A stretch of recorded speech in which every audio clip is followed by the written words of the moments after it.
you are having the protection zones in which you are having primary protection, you are having secondary protection. So if I consider generator protection zone and if I consider generator and transformer protection zone, are you able to see clearly here? So whenever there is a fault, the generator protection zone inside the generator protection zone should take care of that and clear the fault so that minimum or least part of the system will get isolated. Or say here you are having the feeder,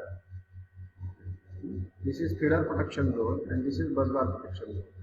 Whenever there is a fault in this particular feeder, then this feeder protection zone should take care of that fault so that minimum isolation will be there. But whenever there is a problem with feeder protection scheme, the busbar protection zone will take care and busbar protection will operate to isolate three feeders. Means whenever primary protection operates, less system get isolated, less part of the system will get isolated.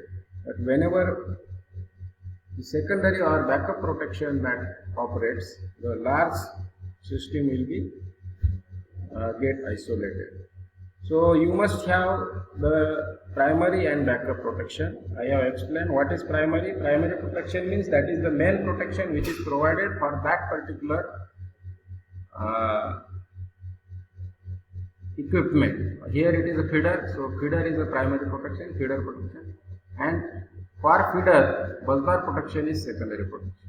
For busbar protection is a primary protection, and this transmission line protection will be secondary protection.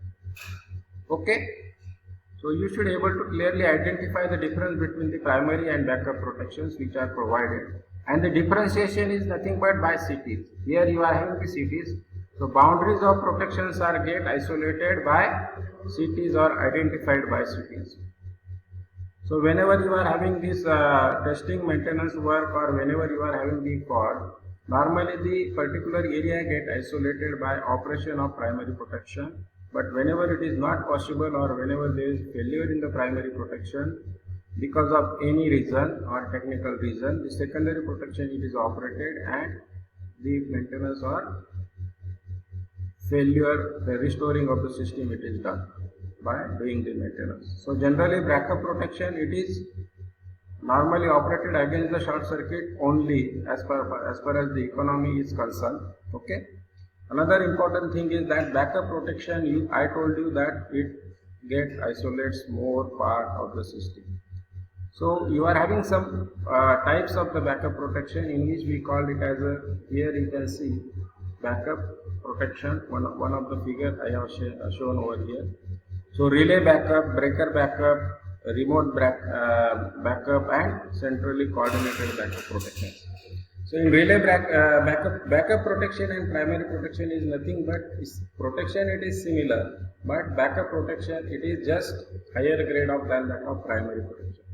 So in relay backup protection, normally the breaker used, now you can see here in this strip system, you are having this protection scheme. This is a circuit breaker and this is a relaying system. So in relay backup, what it is, circuit breaker is same. Normally what happens as far as the maintenance and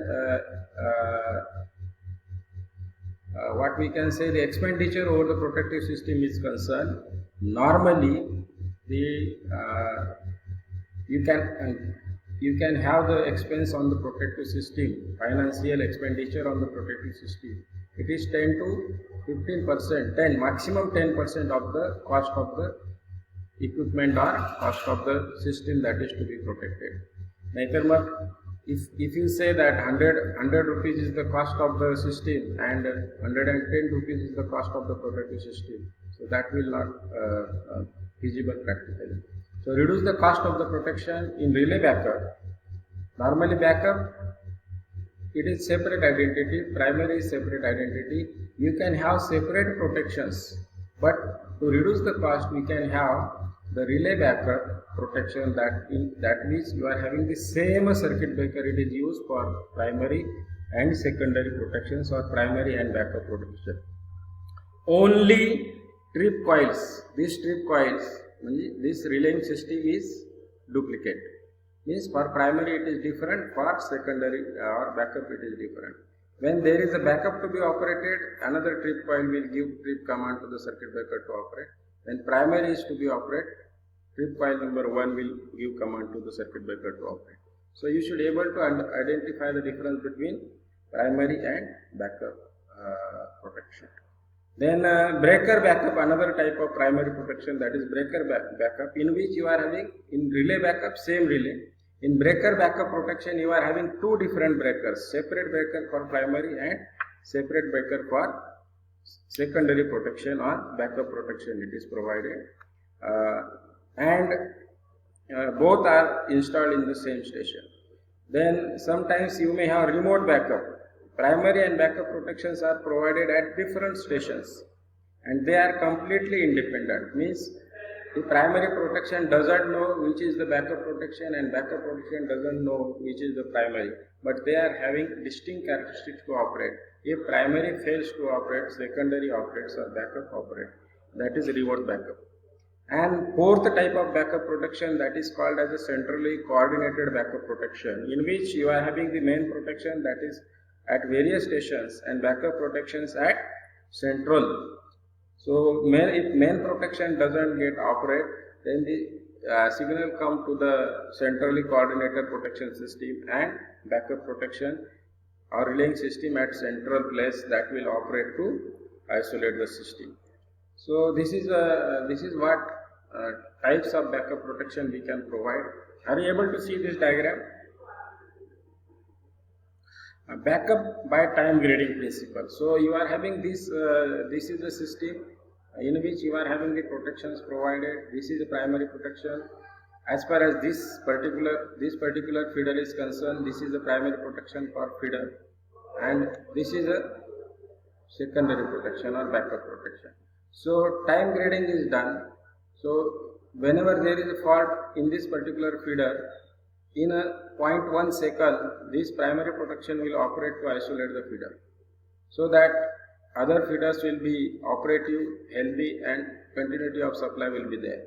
But whenever there is a problem with this particular operation of primary protection, then the fault get transferred to the secondary or backup protection, and it operates. It is having more time delay, 0.6 second. So in 0.1 second, if it doesn't operates, after 0.6 second, this backup will operate, and now this will isolate all these 4 feeders. So it will operate to isolate the major section of the system. But again, this is not able to operate. If there is any technical problem, then the fault will get transferred to this backup. So this is having 1 second delay. So after 0.4 seconds of this protection will operate, and this will entirely isolate this. So whenever backup protection operates, large isolation of system will take place. So here it is a time grading, least time, more time, highest time of operation. So this is called as time graded backup protection. Any doubt? Hello. If you have any doubt, you can ask. Then you may have backup protection in duplicate also. Duplicate principle, duplication principle. The protection devices, CTs, relays, etc. are duplicated. Primary and backup protection operates at same speed, and this protection scheme is very costly. Means what happens? Duplicate protection means you are having additional provision. एक security ठेवण्याऐवजी 2 security ठेवले, दोन्ही एकाच वेळेला operate व्हायला सुरुवात करतील. जो पहिल्यांदा ऑपरेट होईल that will isolate the system. So but it is very costly. It is very costly. Then you should able to explain the fundamental qualities of the protective relays, as I told you.